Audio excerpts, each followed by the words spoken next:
Welcome back, everyone. Thank you so much for joining us. And I'm here with Trevor Chew. Thank you for being here, Trevor. Thanks for having me. Yay, we need to know all about money.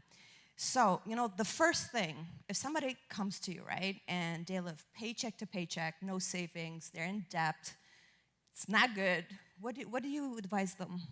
Yeah, so when I do financial planning for people, I use 5 principles, and the first one is spend less than you earn. So I would usually, sit down with them or get them to write out all their income, their expenses, and whatever their cash flow is to make sure that that's positive. Once you got a positive cash flow, you want to try to aggressively pay down the debt. You want to pay down the highest interest rate debt first. And while you do that, if you can get a loan at a lower interest rate, say a line of credit, a debt consolidation loan, or sometimes you can apply for a credit card and get a balance transfer at 0% for maybe like 12 months. That'll buy you some time. If you feel like the debt is still overwhelming, you still can't pay it back, there's something called a debt management program. So this is really for if you have maxed out all your line of credits and all your credit cards, you can't borrow anymore, you're at your limit, you're just drowning in debt, you can get this nonprofit organization to negotiate with your lender to bring your interest rate close to 0%. So I believe in paying back debt just without all the usury and interest, right? There are further things you can do, like a consumer proposal that reduces the debt, or a bankruptcy that eliminates most of it, but I don't recommend those two because, again, you're not repaying debt. It kind of affects your credit. The debt management program only stays on Equifax for 3 years. It doesn't show up on TransUnion, and it shows that you repaid the debt, so it's much better for your credit. So I usually suggest that as the last resort. So the first thing is really budgeting. Really budgeting, making sure you're not spending more than you earn, and then trying to aggressively pay down that debt, and then seeing ways where you can reduce your expenses in other areas. And to really keep track of what you spend. I'm kind of bad at that. I need to get better at that. It's really a habit you just build, right?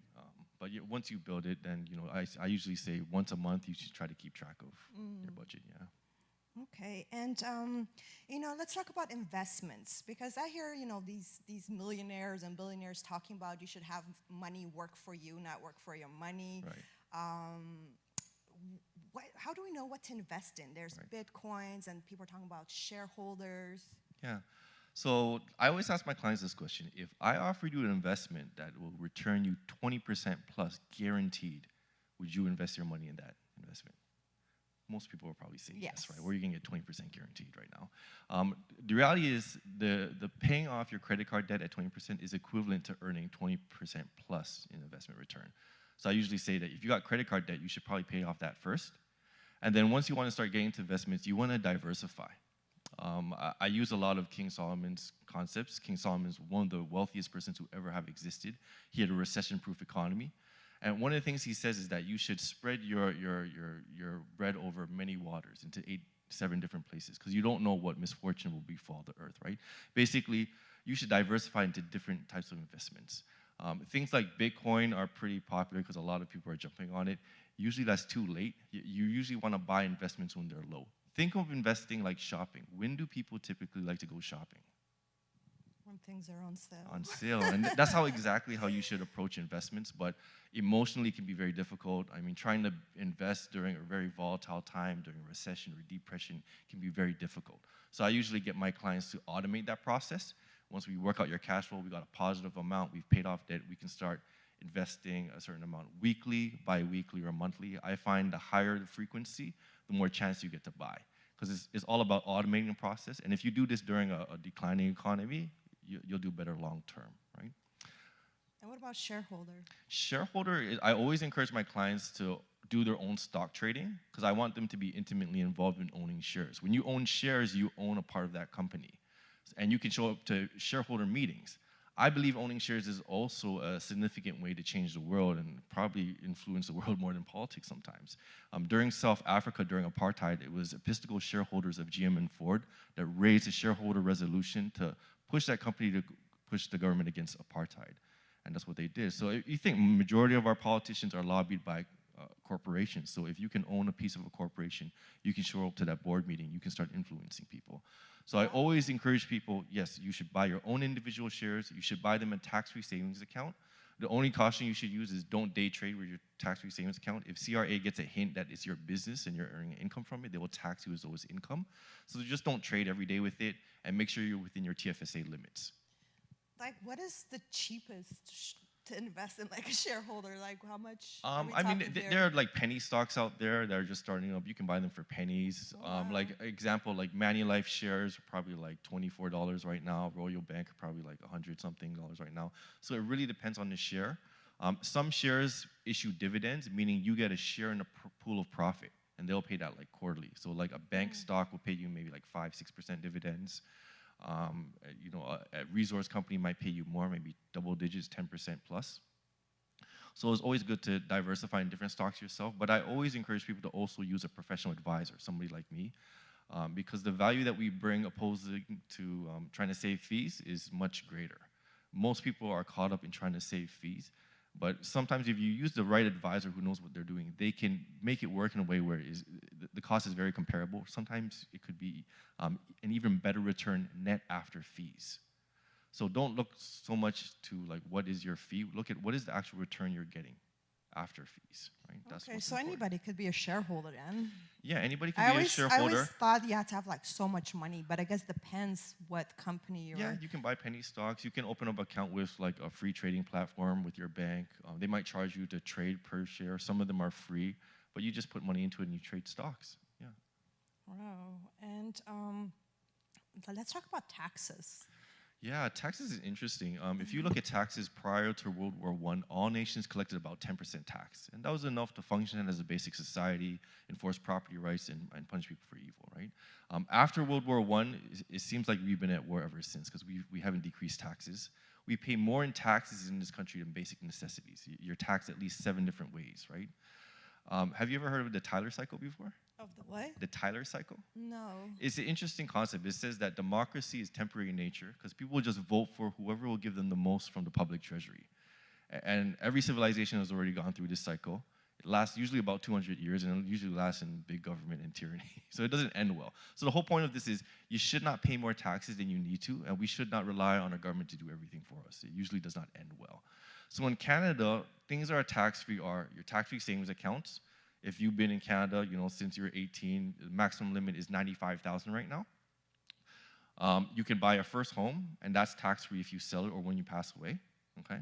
And the only other thing that's tax-free other than a TFSA and your principal residence is life insurance. Life insurance is probably one of the most misunderstood financial vehicles out there. Life insurance has a very old history dating back even further than ancient Rome, where people couldn't bury their loved ones. Think of it like a big professional GoFundMe. These insurance policies, though, they allow you to get a death benefit tax-free. You can even invest in these insurance policies through cash values or through an investment fund tax-free. So, once you max out your TFSA and you buy your first home, life insurance, if you set it up correctly, can be one of the only assets that is tax-free. It's also, if you're incorporated, one of the only ways you can invest in a corporation tax-free. So in Canada, if you're an active incorporated business, the first $500,000 you earn is only taxed at, like, say, 12% in Ontario. The government does not like you leaving money in there investing with it. So if you try to invest that money, they'll tax it at 50%. They'll only give you like a dividend refund if you pay yourself out salary later. What if you like put that money in like different things? So if you try to invest it, they will tax you 50% unless it's life insurance. So what I did with my corporation is I bought a really large, properly structured life insurance property. You have to make sure it's structured properly. And yeah, it grows tax-free. And then life insurance in a corporation creates a tax-free dividend. So I'll tell you a story. My grandfather was a real estate investor in Alberta. He had multiple properties putting into holding companies. He had apartment buildings. He passed away in 2008. In Canada, when you pass away, or when a last spouse passes away, it triggers a tax event. So all your assets are deemed disposed of at fair market value, meaning the government wants a tax going on all your second properties, all your non-registered assets, and corporate shares. Okay. So what happened in 2008 is my grandfather passed away. He didn't have a spouse. So guess what we had to do to pay the tax bill in 2008 to all of his properties? We had to sell them during a recession. Okay. To this day, my father and my uncles are pulling dividends out of the corporation because they don't want to get hit with the 30+% dividend tax.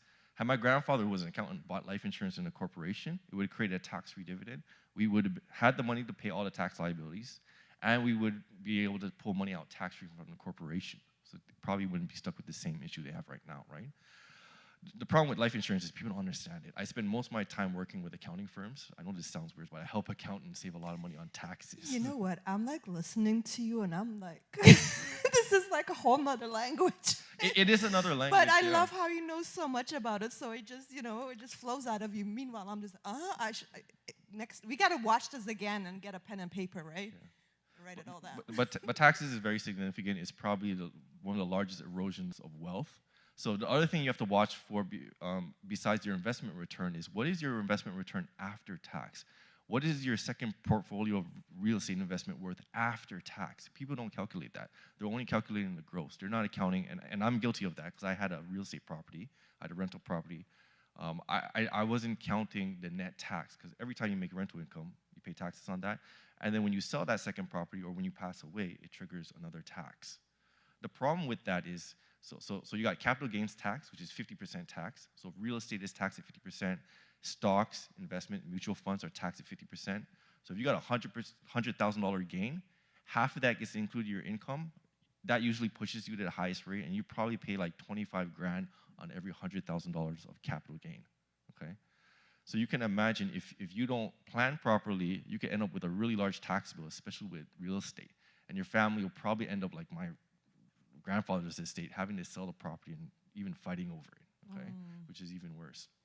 Taxes is one of those things that they should teach in like high school. Like we need to, yeah. It's complicated. I even heard somebody say that's actually like illegal to tax people, and that there's just so many other things. Yeah, I mean, if you think about it, again, like, prior to World War I, governments only required 10%. It's because the government has gotten so big, it's taking so many rules, and it's because we're relying on the government so much, right?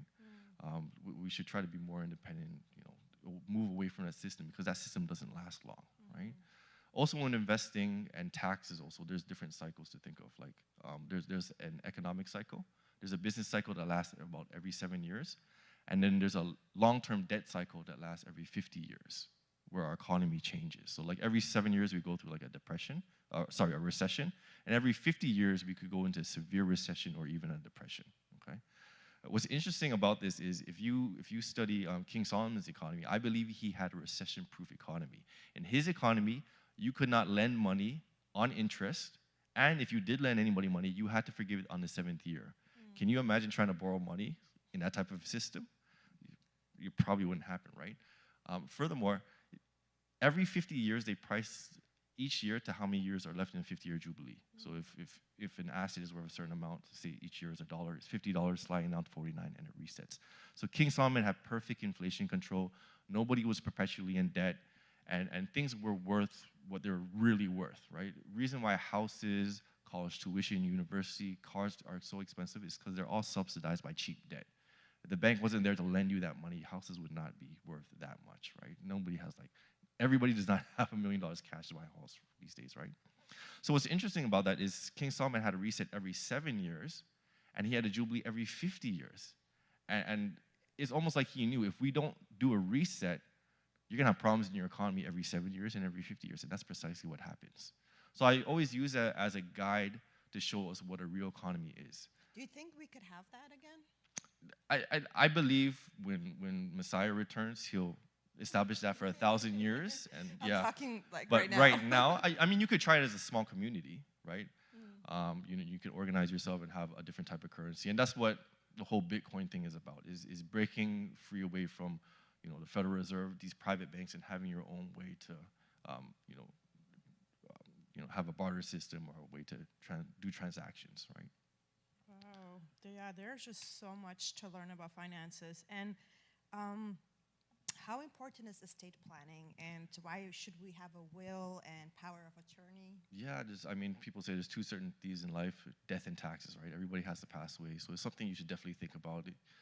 The sooner you get, conquer it or deal with it, the better, right? In Ontario, if you do not have a power of attorney, so a power of attorney is a living will while you're still living but you're incapacitated. Maybe you're in a coma or you're missing. You appoint somebody to make a decision for yourself, for your personal property and your personal health. If you do not have this document in Ontario, even if you're married, your spouse, your family members do not take over your decision-making. The Ontario Public Trustee Courts take over your decision-making. Okay, hold on. So let's say somebody passes away. No, not if they pass away. Let's say Sorry. they go into a car accident and they're in a coma. Okay. They're incapacitated. They can't make a decision for themselves. So if they don't have a will, If they don't the have a family power of doesn't make any decisions. Not a will, a power of attorney. So power. If they don't have a power of attorney, the courts make decisions for that person, and that family or the spouse has to go through the courts to make any changes to anything that was jointly owned with that person. So it's very important, and it's like that in a lot of provinces. So it's very important if you don't have a power of attorney, you get one done. They're fairly cheap to do with a lawyer. I suggest you do it with a lawyer because you need to designate a person and a backup. You can choose if they act jointly or separately. You can put a do not resuscitate clause. So there's a lot of important things you need to talk about and go through with a lawyer with. So when you say cheap, like what are we talking? Like $100, $200. Oh, so it's not that expensive, but it's a very important document to have in Canada. Besides that, everybody should have a will as well. A will is basically a document to make your estate public so that creditors, people who feel you owe them a duty of care, family members can apply to the estate and you don't get money out of the estate. So a will is a public document, okay? The most important thing in the will is you need an executor, someone to execute the will. Your executor needs to be very competent. It's a very taxing job. They should be somebody local, preferably in the province, okay? You should have a backup executor. If you think your family members are gonna fight with your executor, just hire somebody. You can pay them up to 5% of your estate. You can go to like a trust company, the bank, BMO Trust, RBC Trust, whatever, and you can hire a trustee to act as power of attorney or executor to your estate. The other thing you wanna think of is guardian for small children, why you need a will. And you may also wanna set up a testamentary trust for minor children as well. So, if you want to leave a sizable amount for minor children, there's a way you want to do it, right? So, for instance, most people will use life insurance, okay? You do not want to name a minor in life insurance. If you do that, the trustee, the person who is over 18, will have to apply to the courts to get a special document to manage that money for that minor. And then as soon as that minor turns 18, they have access to all that money. Most 18-year-olds aren't the most financial savvy people. Sometimes giving people too much money can sometimes ruin their lives, right? So you want to have a way to control that. And doing a will with a testamentary trust is a way to do that. You can specify in that testamentary trust, when you pass away, this money is going to go into this trust, be held for that beneficiary, that minor beneficiary, and when they turn a certain age, they'll get maybe a certain percentage. When they graduate, they'll get another percentage. When they get married or buy a house, they'll get another percentage. And not only can you control your estate from beyond the grave, it protects the child from themselves, it protects the child from their creditors, and it also can protect the child from matrimonial claims as well. So it's very important you talk to a lawyer about a will. If you're incorporated, you should also have something called a private will. So that's a will that's done at the same time as your personal will, and that governs your corporate shares. So if you got incorporation, and you pass away with a normal will, those corporate shares don't flow through that will. They've got to go through probate still.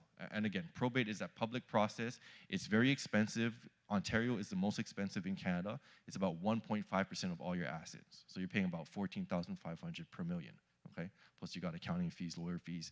Worst of all, it takes a long time to settle probate. After COVID, it's probably like 2 years to settle probate before your family sees money. So there are ways around that. So the only thing you should usually flow through your will is really maybe your real estate if you don't have a spouse, because you can flow assets outside of your will through insurance contracts. You can buy them through mutual companies, insurance companies. You can buy investments that are almost the same price at the bank, sometimes cheaper.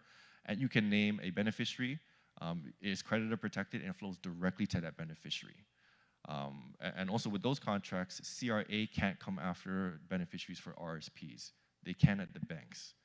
Because if you buy too much RSPs and you pass away, a lot of people don't realize this, it all gets triggered as taxable income. You'll probably give half of it to CRA if you don't have a spouse at that time. So, another thing I tell my clients is don't buy too much RSPs. This is a problem I help a lot of accountants with is, if you buy RSPs, make sure you spend it in your lifetime. Don't leave it to an adult child. It becomes fully taxable if you do that.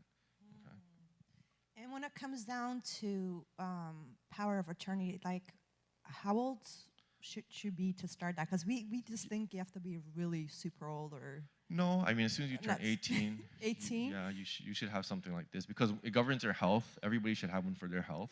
Even if you don't have personal property, you eventually will. So you should have both. Do them at the same time, right? I mean, there is a power of attorney kit you can download through Ontario. You get 2 witnesses to sign. You can do a very simple one, but I recommend you do it with a lawyer. Get somebody professional to help you. But the will, it's more when you actually own. No, I would say the will is important if you have minor children. Okay. And if you have assets to pass on, or if you just want to name an executor, it is important to designate somebody. Otherwise, somebody's going to have to apply to the court in intestate without an executor. So it's a little bit more of a loophole. Do you guys hear that, my dancers in the audience? We all have to get a power attorney and make a will. Yeah. Wow, interesting. And now let's talk about loans. Again, I've been hearing different things that, a lot of people say taking out loans is not good. Others, it's better to pay, for things up front, where other people are like, no, it's good to take out loans. Always have a plan to repay debt. If you're going to take out a debt, figure out how are you going to repay it back and when is it going to be paid off at that rate. Stay away from places like, Easy Financial, those places where they'll give you cash loans, cash advance, because the interest rate is almost criminal. It's like almost 40-50%, right? It's because they hand it out easily to people, right? Yeah, they hand it out easy because it's really high interest. So be aware of interest whenever you're dealing with debt. Interest is something that creates a lot of problems. Our whole economy, we have this problem because we don't reset debt. And what happens is populism, the gap between the rich and the poor grow larger and larger because there's no reset. They're stealing our money. That's just so wrong. They're creating money out of money that doesn't exist. So every dollar you give the bank, they can create $10 in Canada of money that does not exist. Banks only have to keep 11% reserve, right? So that's the reason if you go to the bank, you try to withdraw all your money, it's not there, it doesn't exist. That's why you had Silicon Valley Bank collapse in the US recently, last year, right? So with this type of system, you really have to pay attention to interest, right? Whenever you're dealing with debt. There's good debt and bad debt. So a bad debt would be one that you can't write off the interest, right? A good debt would be something like you invested, like student loans could be considered a good debt. You can write off the interest. The interest is usually very low. Other types of debt are, if you get older, this is an example of a good debt. So debt that you can repay, debt that has a low interest rate, and preferably if you can deduct that interest, okay? If it fits all those boxes, debt may be valuable when you need to get income that's not taxable. So if you ever listen to Robert Kiyosaki, the author of Rich Dad, Poor Dad, or you look at Elon Musk, who owns Tesla, they don't pay themselves. They leverage their shares and they get loans from the bank because it's much cheaper for them to pay interest, low interest on a loan than to pay taxes. I mean, that's what I heard too, and I was like so confused about. So it really depends, right? So high interest, bad debt. You don't have a plan to pay it back, that's bad. You need a way to pay it back. It needs to be low interest, and you need to generate a return that's higher than the loan. Okay. So like again, using that example, I always tell people who are about to retire. If you're about to pay off your home, as long as you're disciplined with debt, if you're good with debt, then go get a home equity line of credit. Don't use it. Only use it if you need to, and use it in years that you can mitigate clawback issues. So in Canada, when you turn 65, you're eligible for old age security. Old age security is about $8,000 a year right now. It's indexed to inflation quarterly. But if you make over, say, $84,000, they claw you back 15% on every dollar. If you cross, I think, about 140, you have to pay back the full $8,000, okay? So you want to avoid too much income that's declared on your tax return, and a way to do that is to use low interest rate loans through home equity line of credit, and loans through life insurance. So life insurance can also offer another avenue where you can put money in, grow it tax-free, and the way you can access it tax-free is you take policy loans. And what's interesting about life insurance loans is you don't have to qualify for it. They don't ask you to pay back till you pass away. And when you borrow from a life insurance policy, you're never actually taking cash value out of your policy. You're borrowing the life insurance company's money, and it does not affect your credit.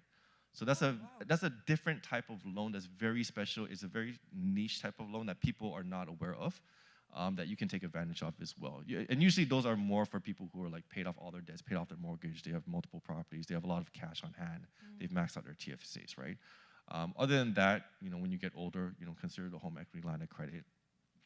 There is a special mortgage out there. I used to be a mortgage broker. As a mortgage broker, I wasn't even allowed to offer this because you got to take a special course. Only 2 institutions in Canada offer this mortgage. It's a mortgage, bank account, and line of credit all in one account. And what you do is, so you have these type of mortgages, say at TD Bank, it's like a HELOC, it's like it gives you access to your equity as you pay down your mortgage. So who are these two companies? Manulife and Manulife.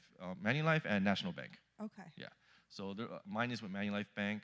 So basically, say the normal one at the bank, as you pay down your mortgage, you have access to your equity through a home equity line of credit. This takes it a step further and makes it also a bank account. So if you put your paycheck into there, you put all your credits and everything, go directly to that account, it immediately pays down your mortgage. This mortgage is a simple interest-only mortgage. Technically, I don't have to pay my mortgage. It will just eat away at the interest until I have no more equity. So it gives me much more flexibility. Traditional mortgage, if you don't pay in a couple months, they're going to foreclose on you, okay? There's no amortization, there's no renewal, so I'll never renew my mortgage. And once I pay it off, I basically transform my house into a banking system. I can access my equity anytime I want. The reason people don't prepay their mortgage, and it makes sense to prepay your mortgage if your interest rate is really high. So you got a mortgage at like 7% right now, but you're only earning 4% at the bank. It makes sense to take your money and pay off your mortgage. But people don't do that because they lose access to all their money. But because this is a bank account, as soon as you put the money in, you can take it out right away. It's completely liquid. So if you're disciplined with that and you get really creative, you can use a cashback credit card. So I always tell my clients, get a no-fee cashback credit card. Most point systems equate to 1% cashback. So just do that. And then you use a line of credit to pay your cashback credit card off, and you'll have 60 days where your paycheck sits against your mortgage, saving you simple daily interest. So usually running this, you're able to pay off your mortgage in like half the time by simply changing the way you bank. Wow. We're already running out of time. Trevor, thank you so much. That was a lot of information. Yeah. That was, you need to come back and teach us more about the money. Sure, yeah, Anyways, thank you all for watching. And how can they get hold of you? Yeah, you can just call me directly, 416-738-9721. My website is legacyfinancial.ca or legacy-financial.ca. Either of them work, or you can just contact me directly. Awesome. Thank you so much. And thank you to our dancers. Make sure to check them out as well. And we'll all see you next week. Bye. Samreh, Samreh, Samreh, Samreh. Let your light shine bright like a morning star.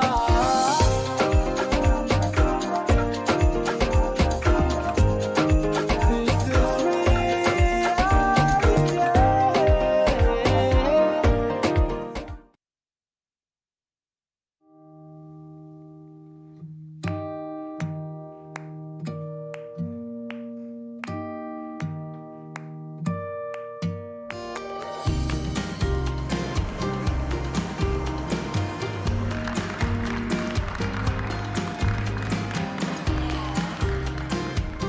I've worked in construction for 40 years. I am and always will be Lee Una.